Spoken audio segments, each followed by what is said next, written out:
Bueno, para este tema, como sabemos, uno de los grandes problemas en las grandes ciudades es el tema de la organización, la participación y la disputa por el espacio urbano, ¿sí?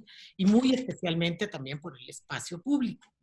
Uno de los segmentos, digamos, de la población que más ha padecido esta lucha, esta disputa y estas conflictividades, precisamente los trabajadores y trabajadoras que están en condiciones de informalidad, y es por eso que me ha interesado centrarme hoy en esta problemática. Sabemos que esto ocurre en toda la ciudad, en las ciudades, hablo en general, pero si nos centramos en la Ciudad de México, bueno, todos tenemos muy claro en nuestro transitar cotidiano que, bueno, los trabajadores y trabajadoras informales están por todos lados, ¿no? Sin embargo, bueno, una de las áreas más conflictivas siempre ha sido precisamente en el centro histórico. Y ahorita vamos a avanzar un poco para entender toda esta historia. Lo primero que me interesa mucho comentar es que cuando hablamos de informalidad, ¿sí?, nos estamos refiriendo a algo que va más allá de lo económico. Generalmente cuando hablamos de informalidad creemos que todo lo referimos a la economía informal. Ciertamente es un ámbito muy amplio y muy, digamos, estructural en nuestras sociedades. Sin embargo, aquí me gustaría que viéramos la informalidad como un fenómeno que es más extenso y multidimensional, ¿no? Y que está siempre presente en las sociedades modernas, pero sin embargo se ha expandido y diversificado con mayor, digamos, intensidad en las sociedades y las realidades urbanas neoliberales.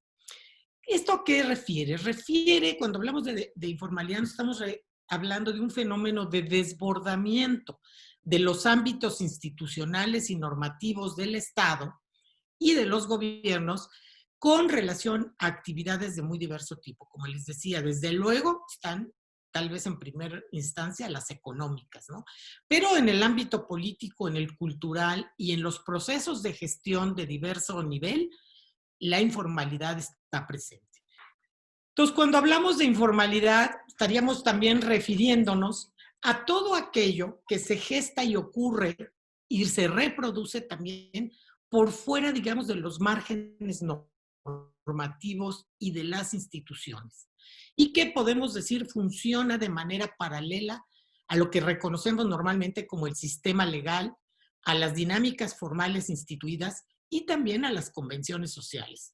¿Qué me refiero con convenciones? Son reglas, normas, regulaciones, formas comunes de protección, prácticas cívicas o que reconocemos también como civilizadas, ¿sí?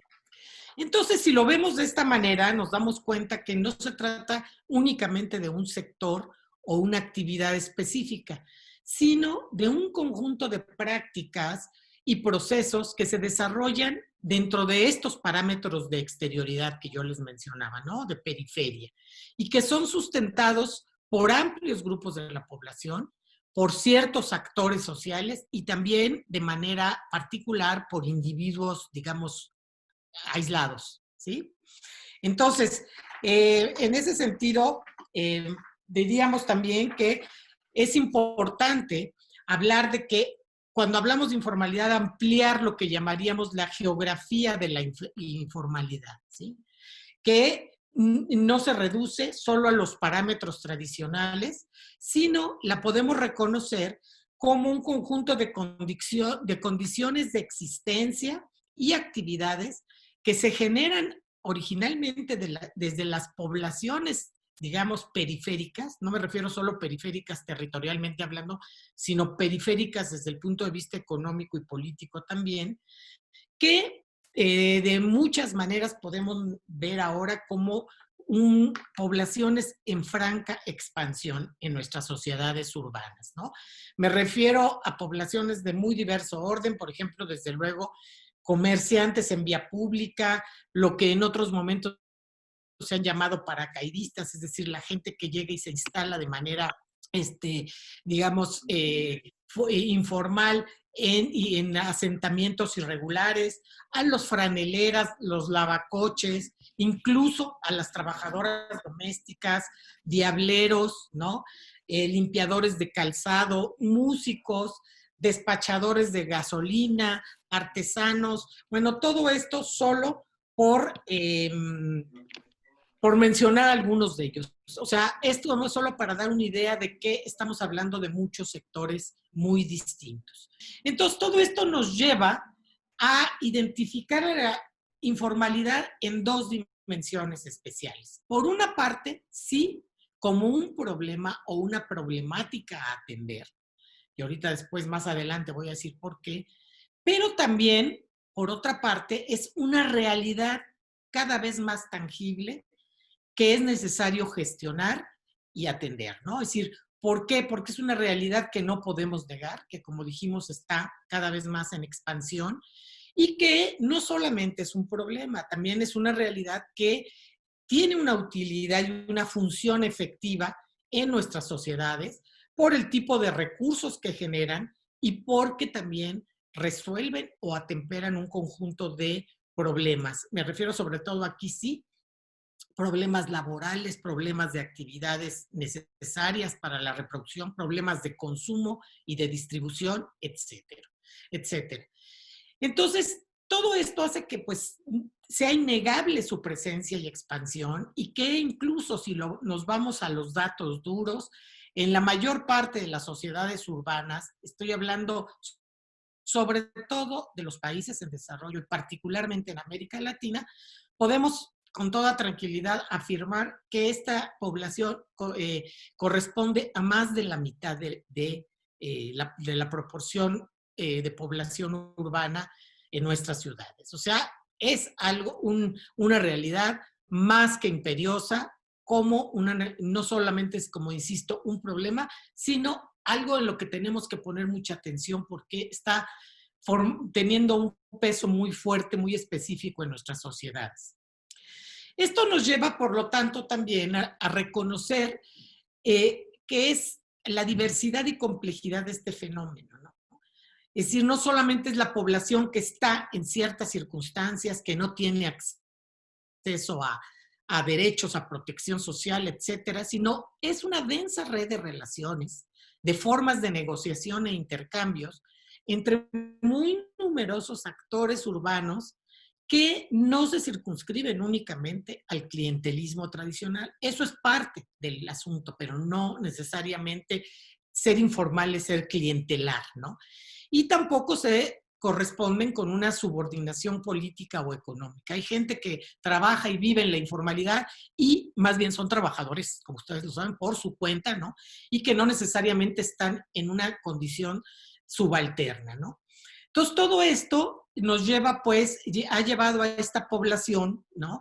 A desarrollar una capacidad propia de gestión y de demanda de atención a sus necesidades y que se ha traducido, y por eso hablaríamos de ciudadanía también, como una demanda de derechos, ¿sí? Esto le podemos reconocer como una capacidad de urgencia, de acción, de iniciativa de las poblaciones y grupos de informales. Esta circunstancia, como les digo, la cuestión de la informalidad, pues no es nueva de ninguna manera. O sea, se viene hablando de esto fácilmente desde la segunda mitad del siglo XX, en distintas sociedades, no solo las urbanas, pero principalmente en las urbanas. Sin embargo, podemos decir que en la sociedad actual, conocida como, con el perfil de sociedad urbana neoliberal, esto se ha enfatizado aún más. ¿Por qué? Porque, bueno, aquí vemos en este nuevo modelo, digamos, económico de estas ciudades, un predominio de los intereses del mercado muy claros, ¿no?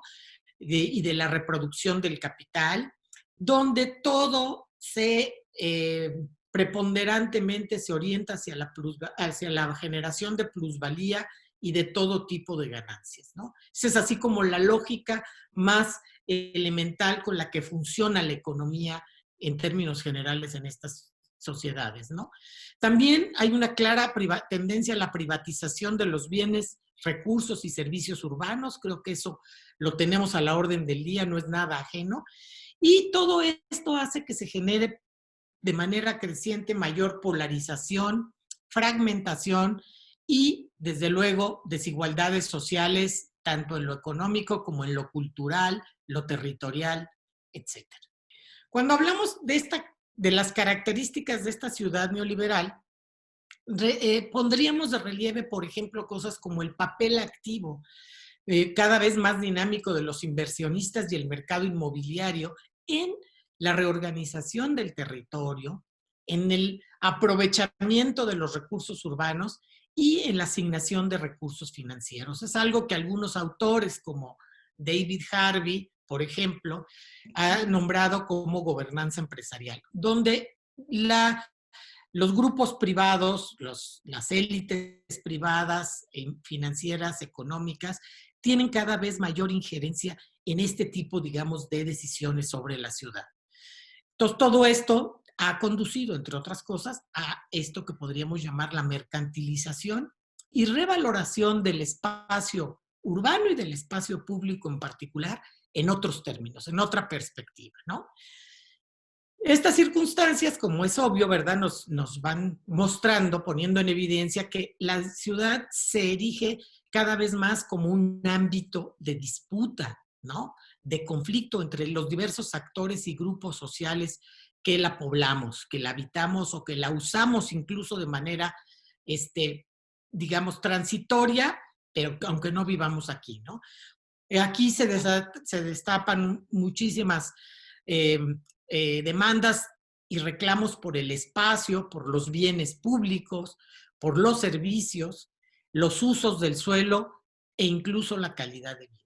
O sea, esto nos conduce a una pregunta muy, muy fuerte, muy sencilla, que ha planteado desde hace tiempo Saskia Sassen, una gran estudiosa de la ciudad, que dice, bueno, realmente nos lleva a decir de quién es la ciudad, ¿no? ¿Quién realmente tiene más derecho a incidir en todas estas dimensiones de lo urbano?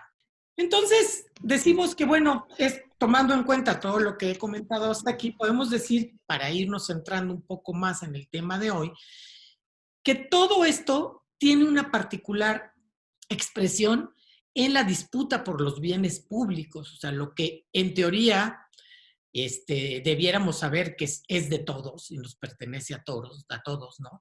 El agua, el suelo, la electricidad, la energía, etcétera, pero también dentro de eso, pues el propio espacio público, ¿no?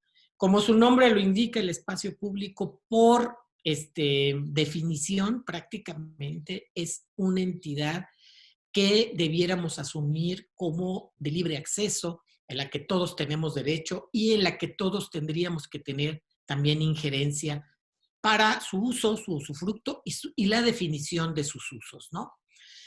Pero en este espacio público, como tenemos a la orden del día, sabemos que aquí es donde se da siempre esta tensión permanente y una confrontación muy clara entre lo que podríamos decir lo legal y lo ilegítimo, ¿no?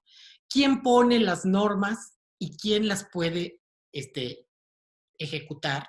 Y quienes no pueden ejecutar esas normas porque sus condiciones no se los permiten y sin embargo tienen digamos, un derecho al uso de este espacio por el uso histórico que han tenido del mismo. Voy a avanzar al ratito en eso. Entonces, en este sentido, digamos que la población informal, precisamente uno de sus ejes de preocupación, de organización, de demanda, es precisamente la defensa de la legitimidad de ellos sobre el uso y el usufructo de este espacio, ¿no? ¿Por qué? Porque, bueno, en términos generales, por el tipo de economía y de sociedad en la que nos encontramos, donde, como mencionaba antes, cada vez se va expulsando y se va volviendo marginal o periféricas un conjunto de actividades muy, muy necesarias y es indispensables no solo para quienes las realizan, sino también para el desarrollo y la manutención de la propia ciudad, ¿no? Entonces, en ese sentido, hay como lo que podríamos reconocer como un historial de uso histórico de las poblaciones informales en este espacio, ¿no? Donde ellas han reivindicado su derecho al trabajo y la generación de formas alternas de economía que también ciertamente resuelven un conjunto de necesidades que el mercado formal y las instituciones no alcanzan a resolver. Y me refiero, entre otras cosas, al abasto y a un conjunto de servicios. En este sentido, la población informal contribuye de muchas maneras a compensar muchos de los desequilibrios del sistema económico que no necesariamente están resueltos.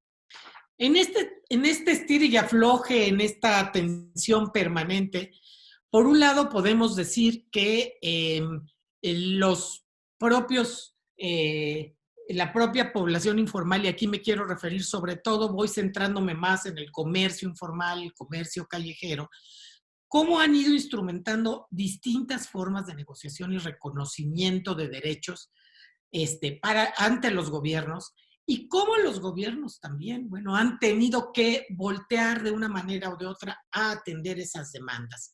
Más adelante lo voy a desplegar, pero quiero decir cómo todo esto tiene una particular, digamos, relevancia en el caso de los centros históricos, ¿no? No solamente en nuestro caso de la Ciudad de México, que sabemos que es una ciudad con un patrimonio muy valioso, muy valorado y muy importante, pero en casi todas las ciudades que tienen centros históricos, la disputa, las tensiones y las dificultades de negociación se intensifican. ¿Por qué? Porque los centros históricos, como sabemos, tienen características muy particulares. Por un lado, las ventajas de su centralidad y todo lo que esto, digamos, abona para el comercio, los servicios y la afluencia, digamos, de gente, de potenciales usuarios y consumidores para los comerciantes, ¿no? Por otro lado, hablaríamos también de lo que significa la valoración y usufructo del propio patrimonio, ¿no?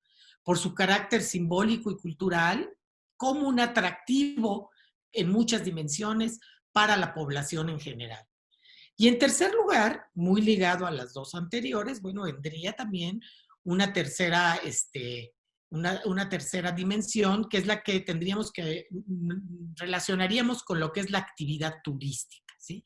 Que no es menor, es al contrario, es una actividad que en esta sociedad en que nos encontramos es de primer orden, ¿no? Muchas de nuestras sociedades viven preponderantemente del sector terciario y de una manera muy particular también de la actividad turística. Entonces, sabemos que los centros patrimoniales atraen mucho el turismo, que en términos más allá de lo cultural y de lo histórico, en términos económicos, bueno, reportan grandes beneficios a la ciudad, a los sectores involucrados y también en este caso, por ejemplo, a los comerciantes.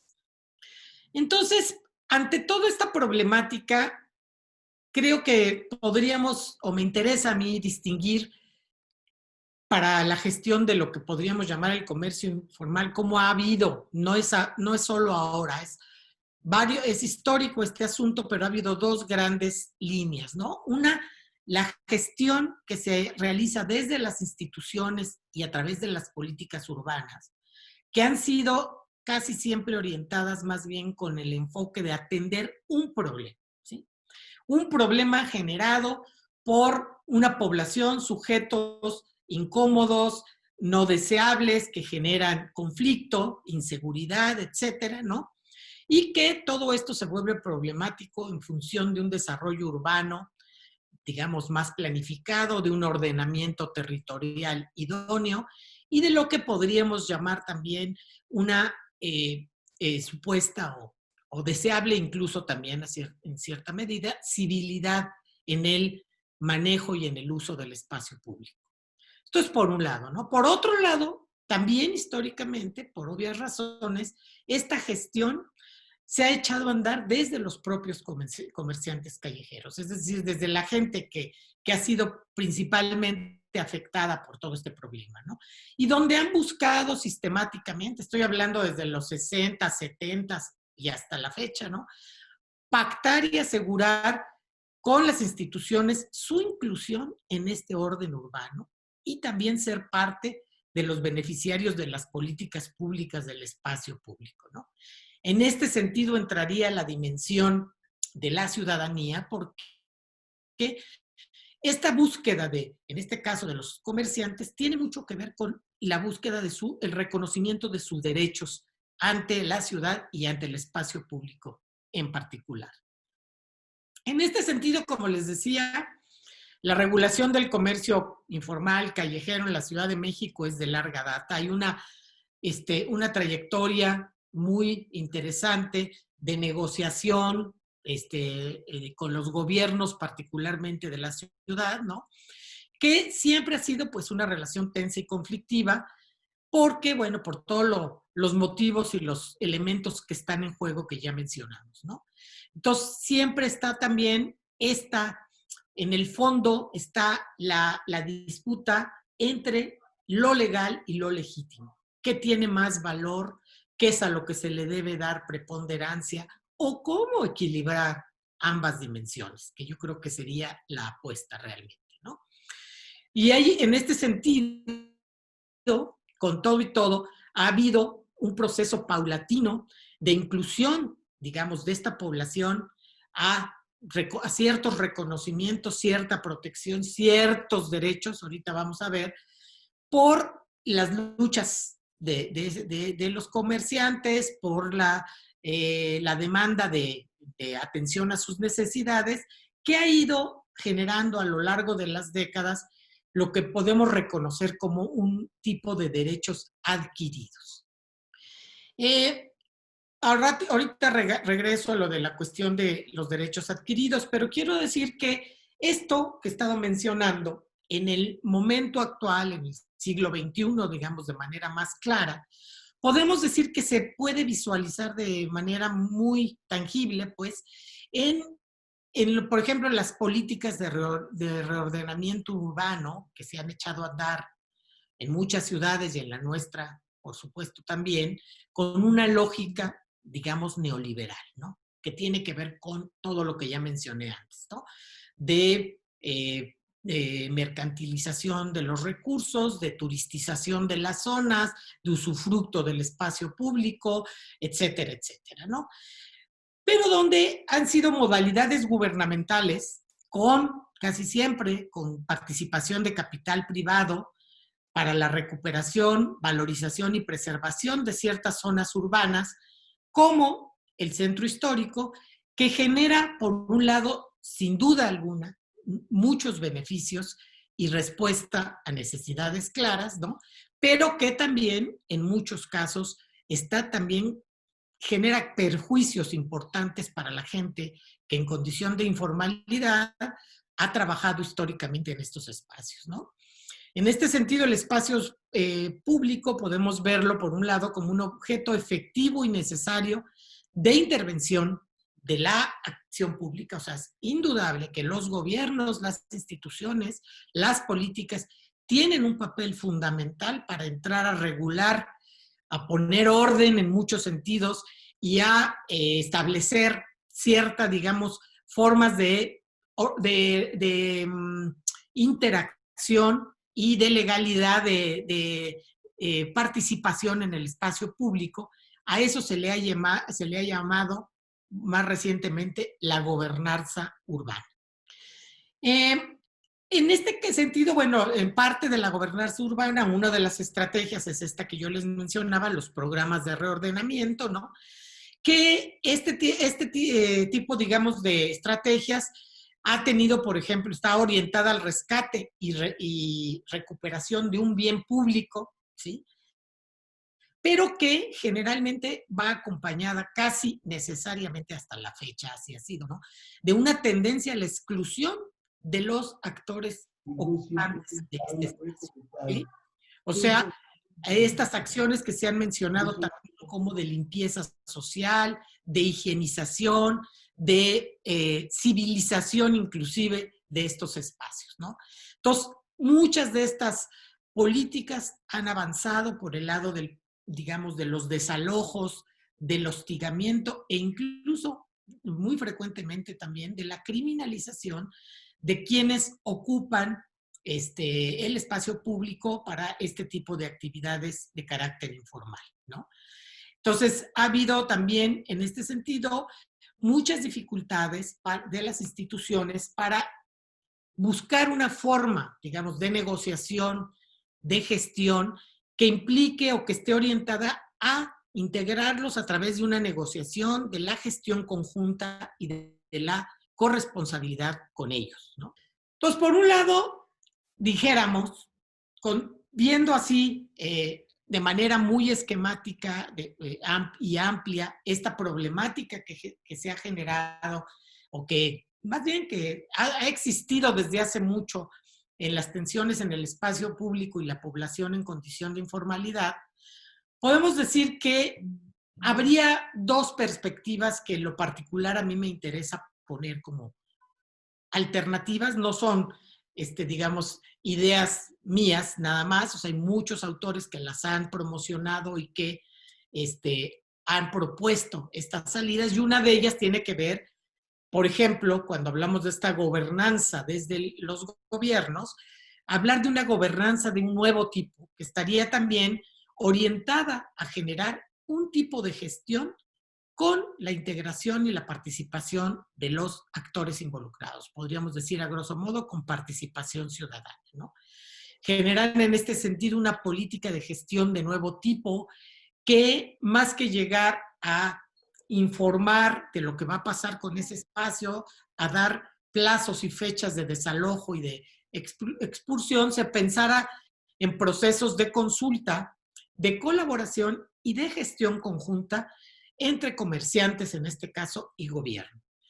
Ha habido en este sentido, hay que reconocerlo, no es tampoco algo que esté totalmente negado ni omitido. Ha habido casos relevantes que han sido producto también, digamos, de un largo trayecto de resistencia y negociación de los comerciantes con las instituciones, que han dado lugar a ciertos acuerdos interesantes y a ciertas formas de negociación. No son, sin embargo, y esto lo quiero aclarar, todavía la norma, son más bien la excepción, ¿no? Pero vale la pena, sí hay que reconocer que hay algunos, y ahí pongo yo entre paréntesis, no en el centro histórico necesariamente, pero sí en el Paseo de las Facultades acá en Ciudad Universitaria hubo recientemente un proceso de gestión de este tipo que ha llegado a buen puerto, digamos, ¿no?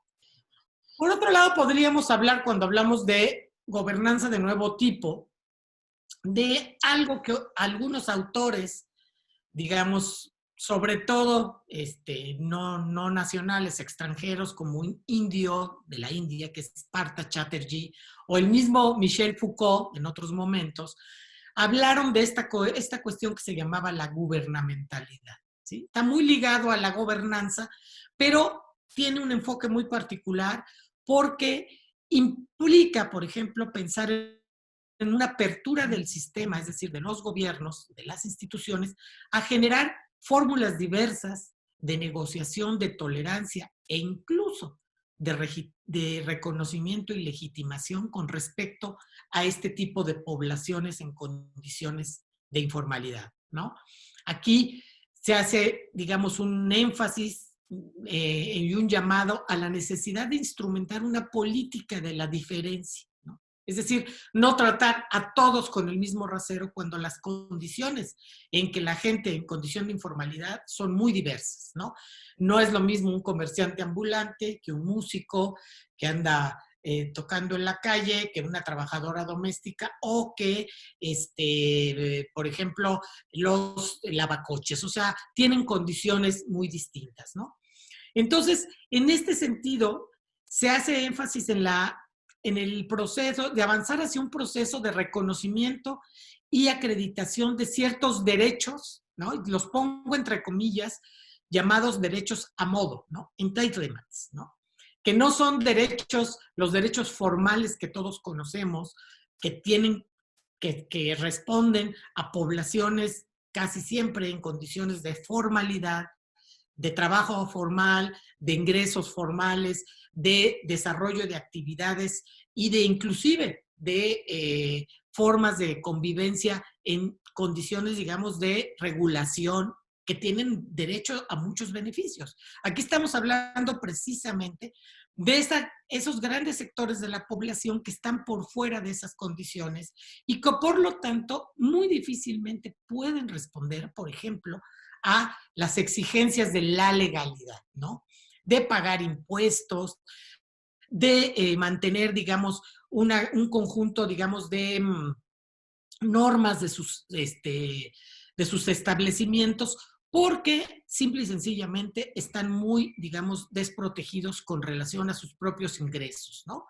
Entonces, una de las cosas que en este caso se propone es, y se propone y se ha hecho de manera reconocida o no, es la generación de acuerdos y de formas de protección de ciertas garantías y negociaciones que a veces son coyunturales o temporales y casi nunca, digamos, estables, ¿no? O sea, no son en ese sentido los derechos formales, pero sí es como avanzar hacia un tipo de reconocimiento de los derechos que sí tiene, a los que sí tiene acceso este tipo de población. Entonces, hablando aquí entre gobernanza y gubernamentalidad, estaríamos refiriendo a que han existido, y es un poco la tendencia, a que se generen un conjunto, digamos, de figuras especiales, ¿no? Que por un lado, por ejemplo, reconocen a los comerciantes como acreedores a servicios y a contratos, por ejemplo, específicos que les dan cierta estabilidad y seguridad, pero que implican incluso una cierta legalización, o sea, porque los reconocen las instituciones, le dan crédito en las políticas públicas, aunque sea de manera provisional y temporal, porque están sujetos a cambios y ajustes periódicos, ¿no? Pero que, sin embargo, sí están de alguna manera incorporados en lo que podríamos llamar nuevas reglas y un nuevo tipo de ordenamientos que nos estarían hablando también de pensar en una nueva manera, digamos, de un nuevo orden urbano, ¿no? Entonces, bueno, no, primero antes del final, quiero decir, para las autoridades este tipo, digamos, de negociación, de gestión, es importante porque por un lado, a través de eso logra atender demandas muy importantes, no solo para, insisto, por ejemplo, para los trabajadores en condición de informalidad, sino también demandas como es la seguridad para peatones, la mejor movilidad, el libre tránsito, la imagen urbana y un tipo de corresponsabilidad en la gestión de esto, donde involucra a la población informal a que también se haga cargo de estos procesos, ¿no? Y bueno, lo que hemos dicho desde el principio, también de alguna manera es responder en cierta dimensión a lo que sería el derecho al trabajo de estos trabajadores, ¿sí? Por el lado de los comerciantes, esto desde luego que es un proceso muy valioso porque reporta siempre un tipo de beneficio, ¿no? Ante la incertidumbre, la inseguridad, el acoso, bueno, esto reporta un beneficio y tienen también un reconocimiento de su capacidad para establecer acuerdos y gestionar de manera conjunta en la vía pública el ser tomados en cuenta, ¿no? Entonces hay a través de esto un cierto tipo, insisto, de reconocimiento de sus derechos a ser parte de todo esto y no verlo siempre como una población externa, eh, eh, conflictiva y que está más bien en la mira para ser eliminada. No se trata de eso. Entonces, ante todo eso yo dejaría para cerrar estas tres preguntas, ¿no? Que quedan, digo, entre muchas otras. Esto creo que abre muchas líneas de reflexión, pero yo diría una de ellas es esta tensión y confrontación permanente entre lo legal y lo legítimo. Y la pregunta es, ¿a quién obedece el orden legal y a quiénes se expulsa? ¿Sí? Una segunda pregunta sería, ¿quiénes tienen realmente el derecho al espacio público, al uso, acceso y gestión? Y la tercera iría en el sentido de decir, de tomar nota, porque eso también es real, ¿no? Que con todas estas circunstancias existen con respecto al espacio público un conjunto de derechos que se confrontan y autoexcluyen, ¿no? Por ejemplo, la libre manifestación, el libre tránsito, el derecho al trabajo, todos esos son derechos reales. Acuérdense, ha habido precisamente, por ejemplo, con respecto a las manifestaciones públicas, políticas, con respecto a los plantones, hay una larga historia de reclamos ciudadanos muy justificados en muchos sentidos, de que obstruyen el funcionamiento de la ciudad, el libre tránsito, pero la contraparte es decir, bueno, es la manera de hacer visibles las demandas para muchos grupos de la población. Entonces, aquí hay toda una línea de reflexión, sobre todo con respecto a cuál es la jerarquía de este tipo de derechos con respecto al nuevo orden urbano. Pues hasta aquí la dejo y muchas gracias.